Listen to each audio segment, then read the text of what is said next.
I mean, the Hells Angels are still one of the significant organized crime groups in the province and in the country. They're, as you know, they're in court right now, several of them, as a result of Project E-Pandora.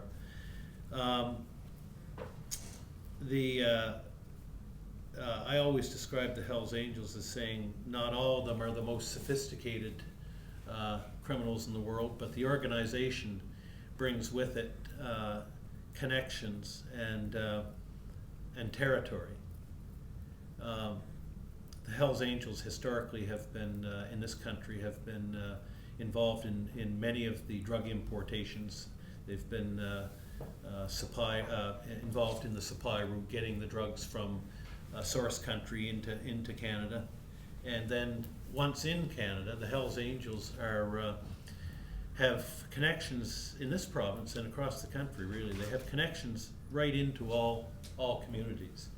Maybe not directly through members, but through their various connections. So even though a lot of people look at certain members of the Hells Angels and kind of wonder what kind of a threat could that person be, it's the power of the organization and the scope of the connections that they have that make them such a significant threat. But there's certainly a lot of organizations more sophisticated than them.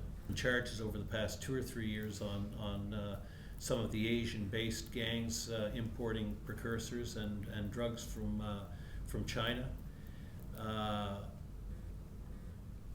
One of the individuals that was killed here about 1.5 years ago was at that time the top target in Canada. The Big Circle boys and their various associates are responsible for a big proportion of the chemical precursors coming from China. So, you know, these are organizations that you always work on. I mean, it's not, you don't start a file on organizations like that and finish it in 1 year or 2.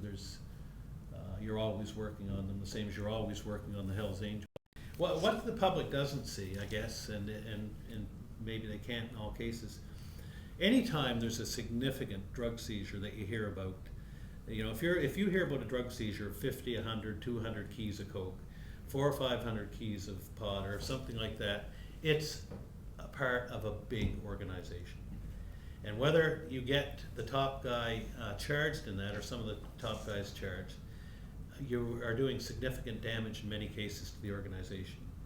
When we seize 400 or 500 kilos of cocaine coming out of South America to an organization here, ultimately someone pays for that, and in many cases pays the ultimate price for it.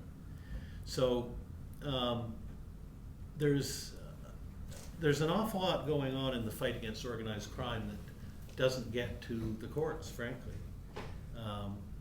There's an awful lot of damage that's done to organized crime groups that doesn't get, just doesn't get kind of ticked in terms of someone goes to court and gets 10 years in jail. So that's why it's difficult to measure. So the process that we use, which was developed by our criminal analysis section, it's called SLEPNIR, which is just an acronym for this process. It measures 36 attributes in an organization. What activities they're involved in, whether they're involved in violence, if they're involved with other organized crime groups, what level they operate in terms of national, international, all these things, and you come out with a rough score. So when we do an operation on one of those groups, we'll do the analysis again afterwards, and we'll see if we've lowered the. But do you find that if you disrupt one group, or in fact destroy one group, there's other groups waiting to take their place? Absolutely. Absolutely. So do you ever think you're going to be able to?